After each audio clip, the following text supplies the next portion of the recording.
नोरमा group, जो सोचता है वो करता है। आपके अपने सपनों का आशियाना।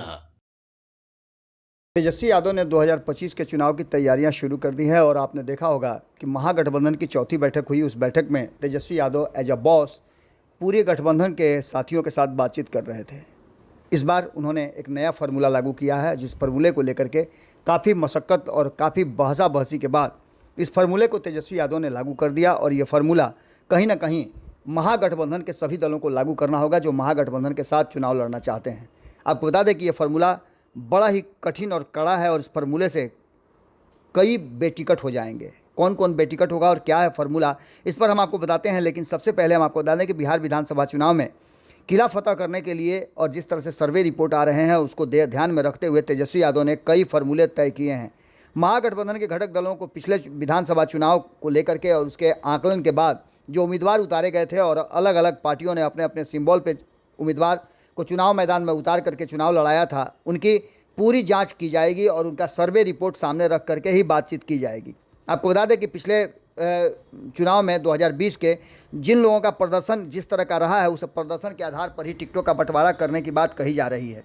आपको बता दें कि कई उम्मीदवारों को इसमें बेटिकट होने की संभावनाएं बढ़ गई हैं और अधिक से अधिक लोगों को इस बार नए चेहरे को चुनाव लड़ाने की बात कही जा रही है। अगर किसी तरह से टिकट मिलता भी है तो महागठबंधन का सिंबल नहीं दिया जाएगा। दरअसल लोकसभा चुनाव के दौरान कई महागठबंधन के उम्मीदवारों ने यह शिकायत की थी कि विधायकों से उन्हें अपेक्षित सहयोग नहीं मिला है, जिससे उन्हें हार का सामना करना पड़ा है। आपको हमने एक फार्मूला बताया था, हमने आपको बताया था कि 2024 में मात्र 77 ऐसी सीटें थी, 77 से भी कम सीट थी जो महागठबंधन के विधानसभा वाइज खाते में गई थी। क्योंकि आपको हमने बताया भी था कि 243 सीटों में अधिकांश सीटें जो हैं वो एनडीए गठबंधन की बढ़त प्राप्त सीटें थी, जिसमें से जनता दल यूनाइटेड भले ही 12 सीट जीत करके आई लेकिन 72 विधानसभा सीटों में उसको बढ़त प्राप्त हुई थी। तो वहीं आपको बता दें कि दूसरी सबसे महत्वपूर्ण बात थी कि 68 से 69 सीटों पर बढ़त भारतीय जनता पार्टी को मिली थी, जबकि 29 सीटों पर लोक जनशक्ति पार्टी जीती थी, 4 सीटों पर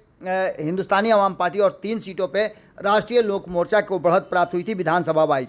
वही बातें अगर दूसरे खेमे में महागठबंधन में लागू की जाए तो महागठबंधन में भी जब बढ़त की बात करें तो बाकी की जो सीटें बचती हैं वो 70 से 72 सीटें बचती हैं, उन सीटों पर ही बढ़त प्राप्त हुई थी। अब इन सारी चीज़ों को लेकर के तेजस्वी यादव ने इस बार किला फतह करने का जो फार्मूला बनाया है उस फार्मूले से हड़कंप तो मचा ही है, लेकिन आपको बता दें कि तेजस्वी यादव ने इस पर गंभीरता से विचार भी किया है।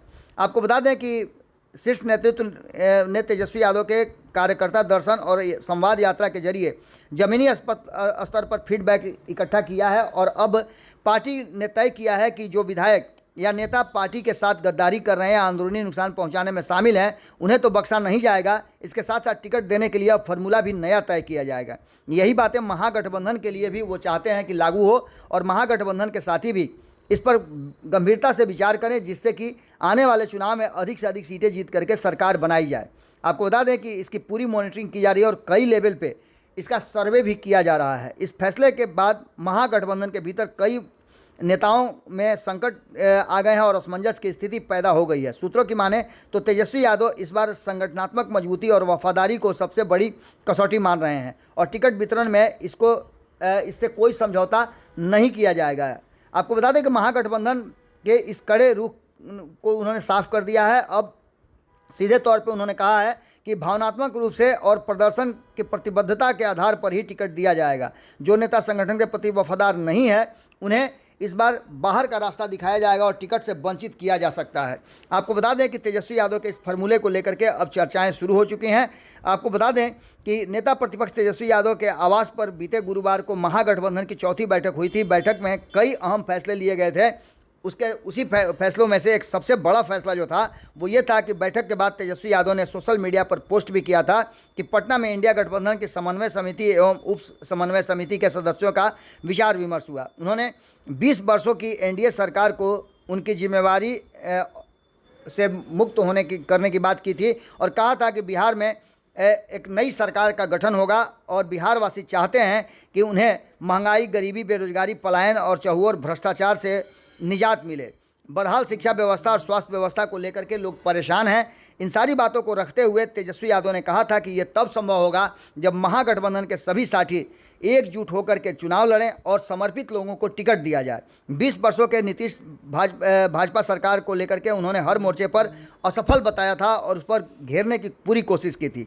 वहीं इंडिया गठबंधन के सही सहयोगी दल सभी को लेकर के उन्होंने कहा था कि हम उन जनता की आकांक्षाओं पर खरा उतरेंगे और ये तब संभव है जब हमारे बीच सामंजस्य हो और हम सही उम्मीदवार चुन करके लोगों के सामने भेजेंगे।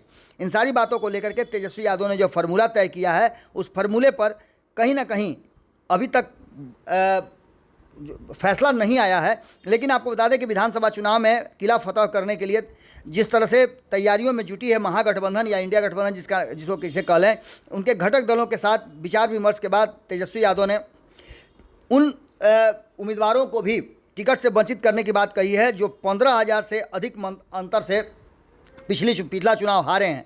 इसके साथ साथ आपको बता दें कि पैमाना और भी कई बनाया गया है, जिन पैमानों की चर्चा अब धीरे धीरे करके आपके सामने आएगी।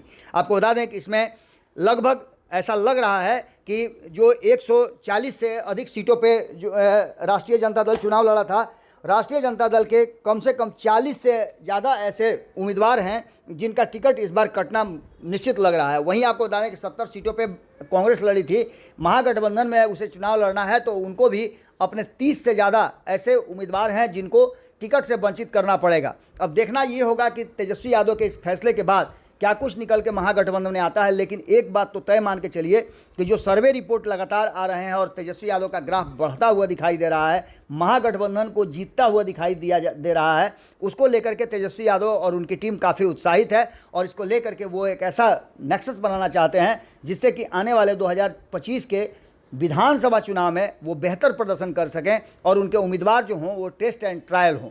देखना होगा कि इस पर कितना अमल किया जाता है, क्योंकि महागठबंधन में अब इस पर सहमति नहीं बनी है। लेकिन ये फार्मूला तेजस्वी यादव ने लागू कर दिया है और उन्होंने टिकट बंटवारे का इस फार्मूले पर सबको अमल करने की बात कही है।